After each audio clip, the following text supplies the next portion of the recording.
ये बहनें 19वीं सदी में कार्दशियन से भी ज्यादा मशहूर थी। उनके लंबे बालों ने उन्हें दुनिया के सामने पहचान दिलाई और सब कुछ उनके पैरों में ला दिया। लेकिन उनकी जिंदगी का अंत बहुत बुरा हुआ और उसकी वजह वही खुद थी।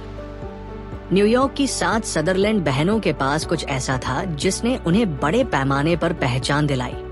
उनके बहुत लंबे और घने बाल। बेशक उन्हें अंदाजा नहीं था कि यही चीज एक दिन उनके पतन का कारण बनेगी। सदरलैंड परिवार बहुत गरीब था, लेकिन पिता ने अपनी बेटियों में भविष्य देखा। उन्होंने बेटियों को चर्च में गाने के लिए ले जाना शुरू किया, जहां वे जानी जाने लगी। लेकिन जल्द ही लोगों का ध्यान उनके गाने से हटकर उनके लंबे बालों पर केंद्रित हो गया। उनके बालों की कुल लंबाई लगभग 11 मीटर थी और वही उन्हें अलग बनाती थी। फिर उन्होंने प्रसिद्धि पाने और एक साम्राज्य बनाने का निश्चय किया। पिता फ्लेचर के मार्गदर्शन में उनका शो होता था, जहां वे कुछ गाने गाती और फिर बाल जमीन तक खोल देती। उस समय लंबे बाल स्त्रैणता का प्रतीक माने जाते थे और यही उन्हें प्रसिद्धि व पैसा दिलाने लगा। जल्द ही उन्होंने अपने खुद के शो भी शुरू कर दिए और पैसे की बार आ गई। उन्होंने हेयर टॉनिक बनाकर बेचना भी शुरू किया, जो काफी बिकता था। लेकिन उनके इस कारोबार के पीछे काले सच भी छिपे थे। उनके पिता फ्लेचर ने असल में बेटियों की प्रतिभा को आगे बढ़ाने से ज्यादा उनके बालों का व्यापार करना पसंद किया।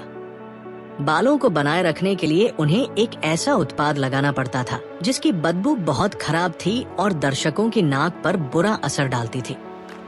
इसके अलावा फ्लेचर के पास कोई अच्छी रणनीति नहीं थी। वे ये समझ नहीं पाए कि लंबे बालों का आकर्षण सिर्फ एक दौर था। 1920 के दशक में छोटे बाल, टाइट स्कर्ट और बिना कॉर्सेट वाली फैशन आ चुकी थी, जिससे उनका कारोबार खत्म हो गया। उनकी असली गलती ये थी कि उन्होंने अपनी कमाई का सही इस्तेमाल नहीं किया। वे सचमुच करोड़पति बन चुकी थी, लेकिन उन्होंने सब फिजूल खर्ची में उड़ा दिया।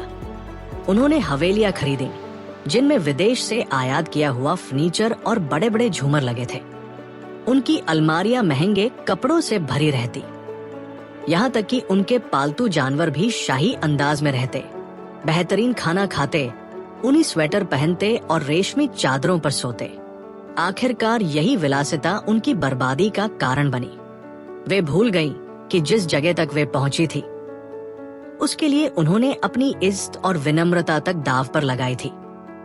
याद रखिए, हमेशा और जानने की जिज्ञासा रखें। जानकारी अच्छी लगी हो तो कृपया लाइक और सब्सक्राइब करें।